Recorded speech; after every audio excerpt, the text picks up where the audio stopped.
It's an offer of $5.3 billion, which is a lot. But it isn't really, because the company was valued at more than $8 billion just 3 years ago. Oh, and one of the early investors in the company just won a case against the Department of Justice, and then died shortly afterwards, in circumstances that were not at all suspicious.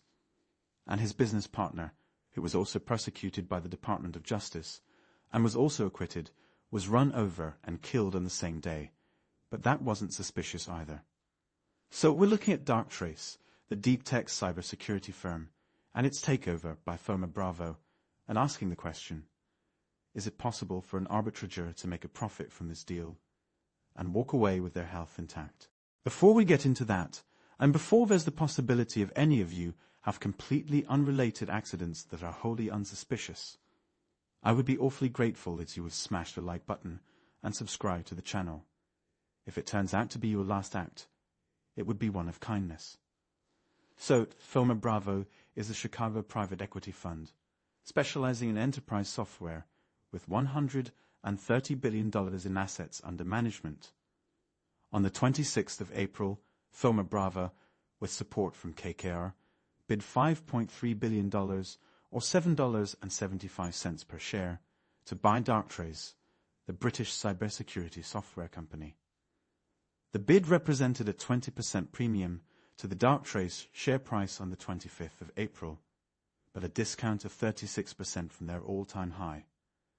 But what could an investor committing to the deal today expect to make? An investor today could take a long position in Darktrace for $7.36, hold the position until the deal closes at the end of the year, and receive $7.75 for each share owned. Such an investor could expect a return of 5.3%, which equates to 17.58% on an annualized basis. The risk-adjusted return, due to the significant downside price, is negative 26.37%. The expected loss, should the deal fail to close, is 38.86%. Given that the shareholders of Darktrace have voted in favor of the deal, and the only remaining hurdle is regulatory approval, an enterprising investor may think about the use of leverage to juice their returns. Using broker margin of 50%, an investor could expect a return of 9.09%, or an annualized 30.17%.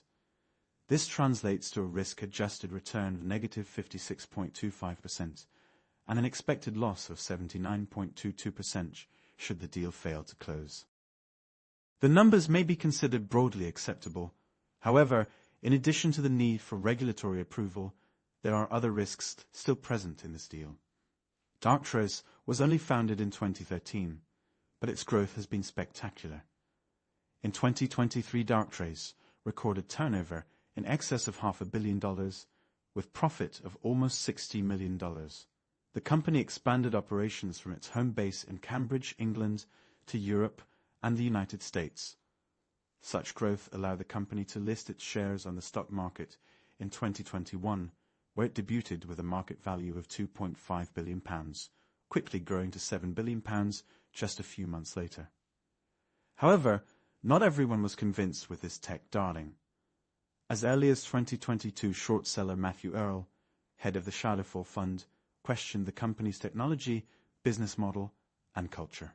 Again in 2023, Quintessential Capital Management, the New York short seller, published a detailed report alleged potential accounting errors at Darktrace, making claims about potential irregularities in contracts with resellers and customers, predominantly dating from before Darktrace's public listing in 2021.